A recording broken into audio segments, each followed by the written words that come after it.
Hei, mani sauc Viktors, un šajā video parunāsim par sarakstu stilizēšanu, izmantojot kādu stila tabulas. Šajā video atšķirība ir tā, ka mēs izveidosim tādu vairāk profesionālu izvēli, tieši izmantojot sarakstus. Tad, tā jūs daudz ko sapratīsiet, kas mums šobrīd ir nepieciešams. Vajag izveidot atveriet šablonu, izveidojot to šablonu, un tā, atveriet šablonu, saglabājiet to, un tad šito saturs vienkārši vajag arī patrenēties mazliet drukāt, ievādiet šito saturu savā weblapā. Un saglabājiet to ar nosaukumu 10 pasvītrojums CSS Advanced List.htm. Kad šitā lieta ir ievadīta, tad mēs varam apskatīties, kāds ir rezultāts.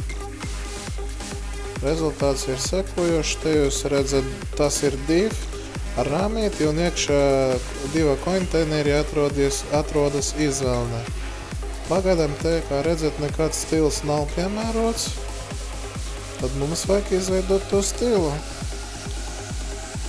Es to stilu jau esmu izveidojis, un faila nosaukums piemērs.css. Šeit jūs redzat visu to saturu. Es izdomāju, starp citu, lai mums nevajadzētu šito visu lietu drukāt. Es jums tā raksta, kur būs pievienots video, arī šito kodu pievienošu. Failus vai kodu tur jau redzēs tā. Mums ir fails piemērs CSS, kurš ir saglabāts galvenā mūsu projekta mape, direktorijas CSS, kur ir tāds fails piemērs.css. Un tā, kā jūs redzēt, mēs tur redzējām vienkāršu sarakstu bez kādiem tādiem īpašiem stilizējumiem. Un tagad vajag ko izdarīt? Starp citu, te arī ir piemērs, kā pieslēgt ārējo CSS failu. Tad te būs nepieciešams, te, kur ir zvaigznītes, es pierakstīšu CSS, tā direktorija un nosaukumu piemērs.css. Saglabāju, tagad ejam uz parloku un atjaunojam. Kaut kas nestrādā.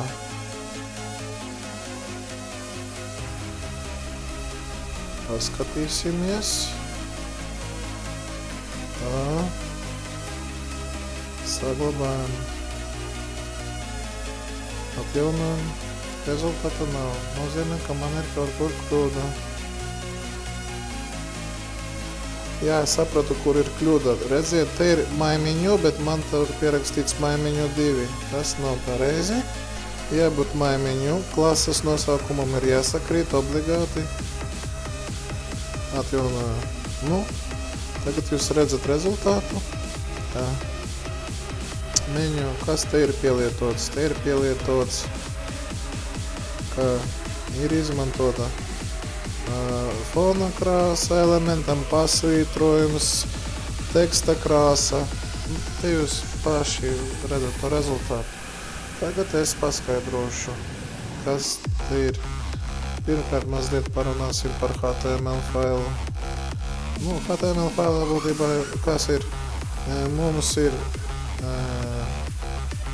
saraksts nenumurēts. Tas ir iekšā div konteinera ar klasi maimiņu. Lai to varētu tā piemērot, tad te jābūt punktiņam pirms nosaukuma, tad to var piemērot. Un te mums ir vienkārši saraksts. Kas īpaši tāds sarežģīts te nav. Un te redziet, pat iekšā sarakstā ir vēl piemērota klase. Tagad parunāsim par CSS, tieši par stiliem, kas mums šobrīd tiek izmantoti. Un tā, tas ir izvēlnes klase UL elements. Te viņam ir lists type none. Tas nozīmē, ja es šito lietu tagad izdzēsīšu, tad tur būs katram elementam punktiņš blakām. Nu jā, te nav neparādījies, tāpēc, ka te ir diezgan sarežģīti realizēts. Te ir arī pierakstīt display bloku. Ko tas nozīmē? Tas ir nepieciešams tāpēc, ka vispār saraksts ir inline elements, bet te viņš tiek piemērots kā bloku. Nē, vispār OL ir bloku, tāpēc vispār to pat var nodzēst. Tas ir liekas te. Redziet, rezultāti nemainās. Galvenais, uz ko attiecas blokam, kur jābūt, tas ir menu, kā saprast šito sintaksi, klasa, maimiņu, selektors OL un OL selektora LI elements. Un, ja te es šito lietu izņemšu, tad noteikti rezultāts mainīsies. Tāpēc, kā es to nedarīšu, es vienkārši paskaidrošu.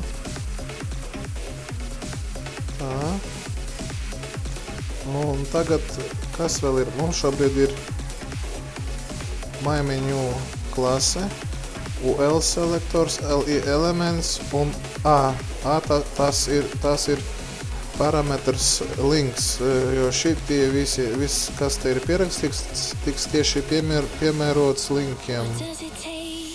No te tāds, kas ir interesants, ko varētu paskaidrot.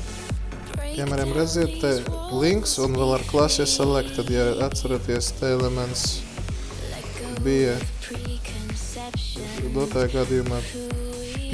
Mums ir indeks ar klasi selected, ja, piemēram, mēs to pierakstīsim citā vietā. Pierakstījam, saglabājam, atjaunojam, redziet, tagad active selected ir šitas elements. Labi, es ceru, ka jūs sapratīsiet, ja kādi jautājumi droši komentējiet, es paskaidrošu. Paldies par uzmanību!